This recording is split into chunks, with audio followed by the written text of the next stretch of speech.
Hello বন্ধুরা, তোমরা কেমন আছো? আশা করি তোমরা সবাই ভালো আছো। প্রীতির রান্নার হেসেলে সবাইকে স্বাগত জানাই।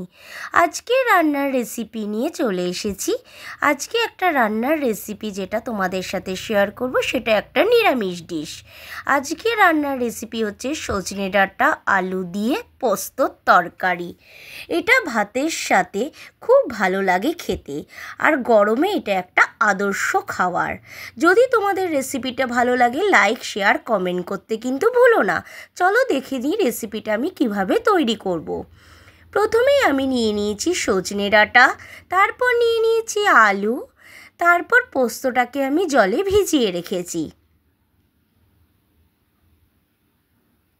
প্রথমে আমি কড়াইতে তেল দিয়ে দিয়েছি। তেলটা আমার গরম হয়ে গেছে।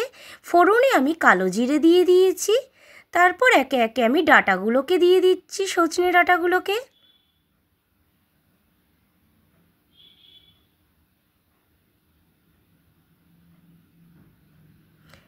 তারপরে আমি আলু দিয়ে দিচ্ছি।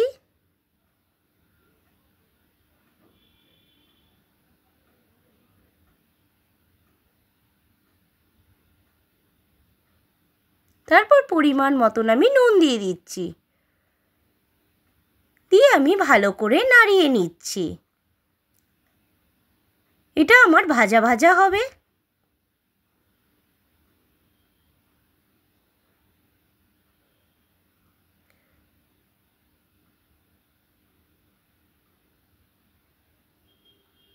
এরপর আমি মিক্সার বোলের মধ্যে আমি পোস্তটাকে ব্লেন্ড করে নেব।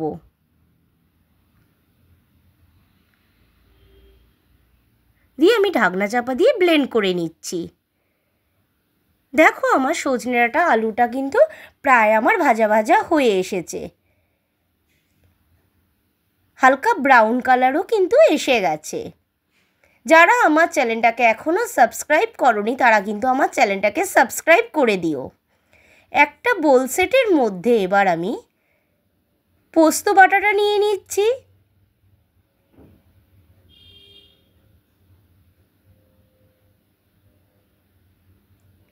তারপর পরিমাণ মতন আমি হলুদ গুঁড়ো নিয়ে নিচ্ছি,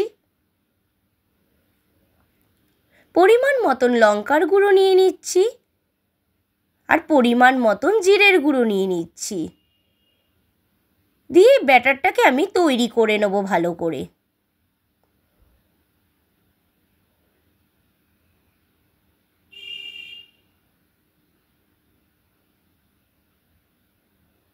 এবার পরিমাণ মতন আমি জল দিয়ে দিচ্ছি।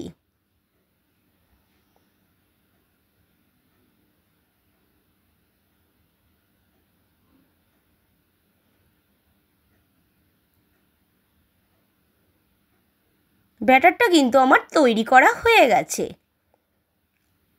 এদিকে দেখো, আমার সজনে ডাঁটা আলুটাও কিন্তু ভাজা ভাজা হয়ে গেছে। এরপর আমি ওই পোস্তর যে ব্যাটারটা, সেটা আমি দিয়ে দিচ্ছি। দিয়ে আমি ভালো করে নাড়িয়ে নিচ্ছি।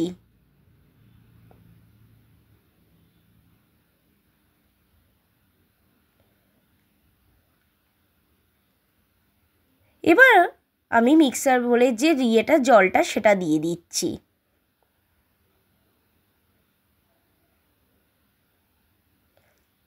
এবার আমি 1 চামচ চিনি দিয়ে দিচ্ছি।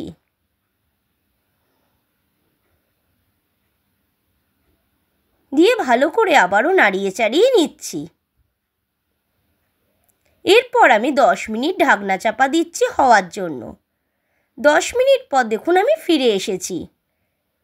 আমার সজনে ডাঁটা আলু পোস্তটা কিন্তু রেডি হয়ে গেছে।